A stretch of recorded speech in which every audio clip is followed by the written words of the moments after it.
হযরতে সৈয়দ হাসান বাগদাদী রহমতুল্লাহি তাআলা আলাইহি পবিত্র বাগদাদ নগরীর এক ধার্মিক ও আধ্যাত্মিক পরিবারে জন্মগ্রহণ করেন এবং সেখানেই তিনি লালিত পালিত হন। তার প্রাথমিক শিক্ষা ও আত্মিক প্রশিক্ষণ তার সম্মানিত পিতা হযরতে মীর সৈয়দ মুসা রহমতুল্লাহি তাআলা আলাইহি এর তত্ত্বাবধানে সম্পন্ন হয়। তিনি তার সম্মানিত পিতার মুবারক হাতেই বায়াত গ্রহণ করেন এবং তিনি তাকে খিলাফতের খিরকা পরিয়ে আত্মিক দায়িত্ব পালনের জন্য প্রস্তুত করেন। হযরতে সৈয়দ হাসান বাগদাদী রহমতুল্লাহি তাআলা আলাইহি ইবাদত বন্দেগী ও আত্মসংযমের ক্ষেত্রে তার যুগের অগ্রগণ্য বুজুর্গদের মধ্যে গণ্য হতেন। জিকির, চিন্তাভাবনা, সরলতা এবং পরহেজগারিতা ছিল তার চরিত্রের প্রধান বৈশিষ্ট্য।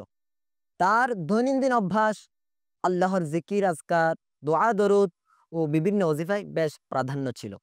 তার ওয়াফাত ২৬শে সফরুল মুজাফফর ৭৮১ হিজরিতে সংঘটিত হয়। তার পবিত্র মাজার শরীফ বাগদাদ শরীফে অবস্থিত। হযরতে সৈয়দ হাসান বাগদাদী রহমতুল্লাহ তাআলা আলাইহি তাদের অন্তর্ভুক্ত যারা নীরবতা, সরলতা, ইবাদত এবং অন্তরের আত্মশুদ্ধির মাধ্যমে দ্বীনের খেদমত আঞ্জাম দিয়েছেন।